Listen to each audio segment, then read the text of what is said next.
Ujambo na karibu mpendwa mtazamaji wetu popote pale ambako unaendelea kutufuata katika siku hii ya leo ya Ijumaa tatu ya tariki 11 Mei 2026. Kama bado mara ya kwanza kukutana nasi, ni vizuri kusubscribe kwenye chaneli yetu, kulike na kukomenti ili uwe na urahisi wa kuendelea kupata habari zetu, vipindi na mambo mengine kwa muda unaofaa. Karibu kufuata habari zetu katika siku hii ya leo. Tuanze habari zetu na habari hizi katika mwendelezo wa mapigano mashariki mwa Jamhuri ya Kidemokrasia ya Kongo. Waasi wa muungano wa AFC M23 wameanza kujiondoa katika maeneo kadhaa ya tarafa la Uvira huko mkoa wa Kivu ya Kusini.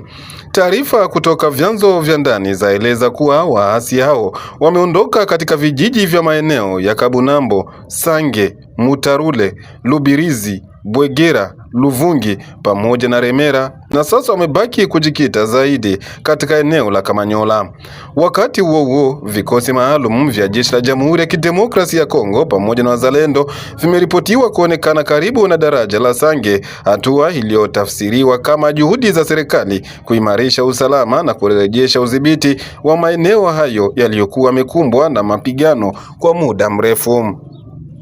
Wananchi wa maeneo hayo waendelea kuishi katika hali ya taharuki, huku wengine wakianza kurejea polepole majumbani mwao baada ya taarifa za kupungua kwa mapigano katika baadhi ya maeneo. Hata hivyo, wachambuzi wa masuala ya usalama wanaonya kuwa hali bado ni tete, kwani uwepo wa waasi katika eneo la Kamanyola huweza kuendelea kuhatarisha usalama wa raia pamoja na shughuli za kawaida mpakani mwa Kongo na nchi ya Rwanda.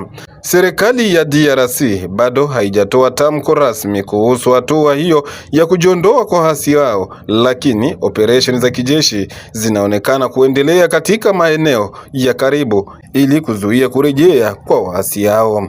Wazalendo na jeshi la Jamhuri ya Kidemokrasia ya Kongo FARDC wameonekana Pasange, makao makuu ya tarafa la Uvira, hali ambayo imepelekea raia kushangilia kwa kiasi. Mpaka sasa bado kufahamu endapo waasi hao wa M23 wataondoka Bukavu pia au namna gani. Habari za vita ni zenye kubadilika kwa muda wote, ila kwa sasa ndizo habari tulizo nazo kuhusu kujiondoa kwa waasi hao wa M23.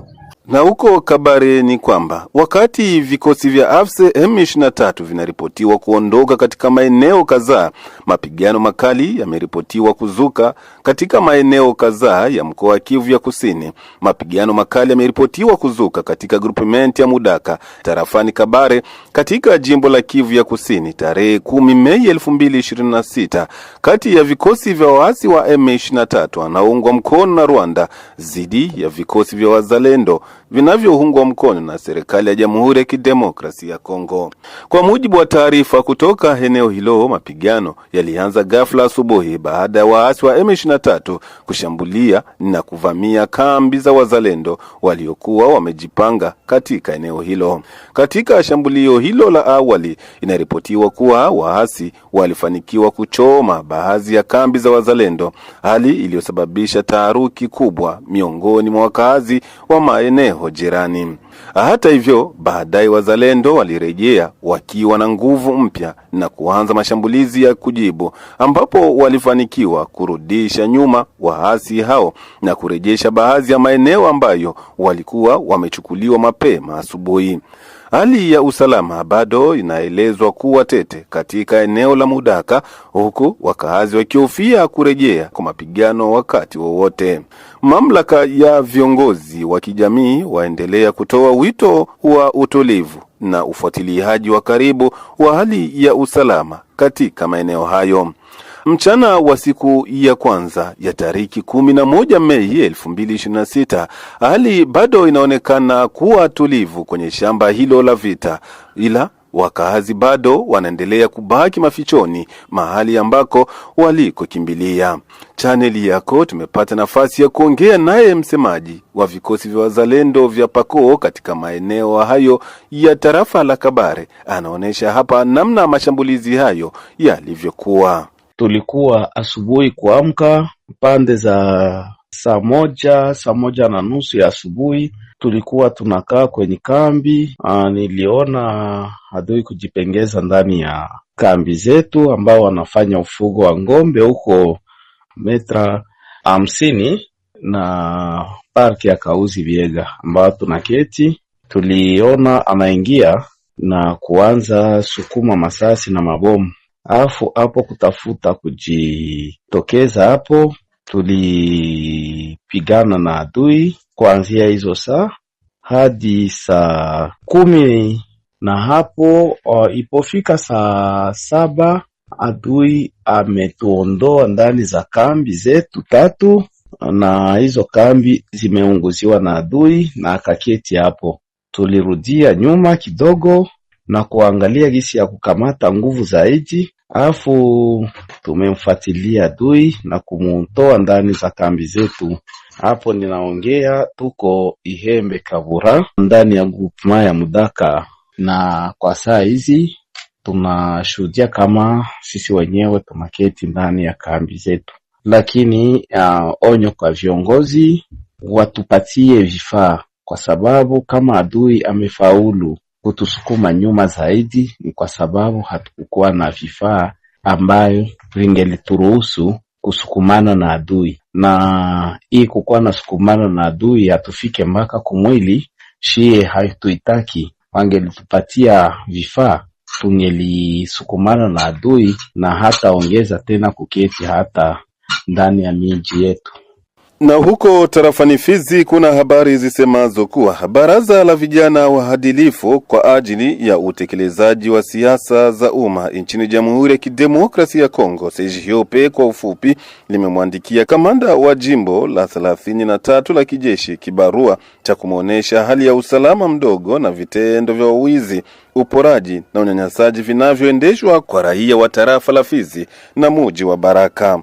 Akizungumza na chaneli yako, Bwana Orfe Yamone Akamengele, kiongozi wa CGOP mchini, ameanza kwanza kuonesha lengo la wao kuandika kibarua hicho. Tariki 8 mwezi wa 5 kwa mwaka huu ambao tunaokuwa nao, tumemwandikia kamanda wa 33e region militaire ambaye iko baze hapa Baraka kibarua kinachosema kwa ajili ya masikitiko za raia wa Fizi na raia wa Baraka ambao wanasumbuliwa na usalama mdogo. Raia wanachoka na hali ya unyanyasaji na hali ya kuuawa na hali ya kuporewa vitu, telefoni, yani wamama kubakwa, wamama kunyanyasiwa kila mara mahali popote pale, sokoni, barabarani, kwenye manyumba, na hiyo inafanya raia wachoke. Ndiyo maana baada ya sisi kupata ile malalamiko yote ya raia na kadiri jinsi watu wanasema vibaya kwa ajili ya hali ya waaskari jeshi wa FRDC katika jiji la Baraka, basi tuliona tumwandikie kibarua kumwambia kwamba tunachoka na mauaji, tunachoka na masasi ya kila siku, tunachoka na kuporewa matelefoni, tunachoka na kuibiwa mali zetu, franga na vinginevyo. Masase kila leo inafanya raia mpaka sasa iishi katika hali ambayo haiko ya mzuri, na wakati huku kwetu sisi mprovince ya Sud Kivu haiko ndani ya etat de siege. Etat de siege iko Nord Kivu, etat de siege iko Ituri. Meme Sud Kivu ni uongozi wa raia ndo unaendelea kumiliki eneo. Lakini cha ajabu ni kwamba wanajeshi wao wanajifanya sasa kama vile wenye kuwa na sheria mikononi, wanaweza tu kunyang'anya mtu hata mchana kutwa, wengine wanapita, lakini watu wako na nyanyasika na wakuu viongozi wa jeshi wako hapa. Tulimwambia kwamba sisi raia tunampatia muda aangalie jinsi ya kufikiria ili haya mambo yakomeswe, na bila vile tutafanyisha maandamano makubwa sana hapa karibuni ikiwa halitatatuliwa ili shida ambalo raia inalalamika kila leo. Mwishowe ameongeza kuwa endapo hali hii haitobadilika, watamwandikia kibarua rais wa Jamhuri ya Kidemokrasia ya Kongo Antoine Felix Tshisekedi kubadili jeshi wanaopatikana katika maeneo ya tarafa la Fizi na muji wa Baraka. Tuna matumaini kwamba kibarua kile ambacho tulimwandikia, kwa sababu amekipokea, kitaleta muafaka, kwa sababu tumeahidi pia ikiwa hawatatekeleza yale ambayo raia inahitaji kwa ajili ya usalama wake na mali yake, tutaandikia directement president de la republique akwe sezi na mambo ambayo mainite ambayo lileta katika jiji la Baraka, katika tarafa la Fizi, mabaya wanayoyafanya, na huku tutamuomba aangalie jinsi gani ya kufanya mutation ya haya mainite minorite yote, wa ibu, wa tigre, wa urse, wa gepard ambao wanaendelea kufanya mabaya zidi ya raia. Na isitoshe, ikiwa kuna wale wazalendo ambao nao wanaingia katika haya mabaya, vile vile nao tutawafanyizia raporo ili raia ipate kuishi kwa amani. Hatuwezi kubakia katika hali kama vile ya jungle ambapo yule ambaye anapashwa kulinda raia, yule ambaye anapashwa kukingia mipaka ya nchi ndio wa kwanza tena kunyanyasa raia. Tunajiuliza, mtu ambaye anatoka kwenye formation militaire anaanza kuyanyanyasa raia na kumuiba mali yake, ni education gani, ni formation gani ambao walikuwa naifanya huko? Inaumiza sana na inaleta kabisa masikitiko makubwa. Mimi mwenyewe nilikuwa victime wa kunyanganyiwa telefone na 2 elements ya batigre hapa Baraka kwangu Mwemezi. Unasikia? Ikiwa wanaweza kugusia hata na sisi, kifulia sasa huyu raia wa chini mwenye ana sauti. Ndio maana tulimwandikia kamanda, tuna matumaini ya kwamba kile kibarua kitaleta mwafaka, kwa sababu naye ni kiongozi na ni competence zote zinakuwa ni kwake. Chama cha kisiasa cha Unité des Valeurs kimeomba kwa serikali ya Jamhuri ya Kidemokrasia ya Kongo kuwarudisha katika nchi zao wahamiaji waliofukuzwa kutoka Marekani na ambao kwa sasa wako nchini humo. Kauli hiyo imetolewa mwishoni mwa wiki iliyopita mjini Kinshasa na rais wa chama hicho Michel Okongo Lomena wakati wa mkutano na vyombo vya habari. Kwa mujibu wa Michel Okongo, uwepo wa wahamiaji hao nchini Jamhuri ya Kidemokrasia ya Kongo inakwenda kinyume na sheria za kimataifa kuhusu ulinzi wa wahamiaji. Amesema kuwa watu hao ni wakimbizi waliokataliwa Marekani, hivyo hawapashwi kuhamishwa kwa lazima nchini Kongo. Nukuu yake amesema, wanataka kutulazimisha kukubali jambo ambalo halituhusu. Kongo haina wajibu wote kwa wahamiaji hao kulingana na sheria za Umoja wa Mataifa. Mtu anayehitaji hifadhi anapashwa kuomba katika nchi inayokubali kumpokea na sio kupelekwa kwa lazima sehemu nyingine.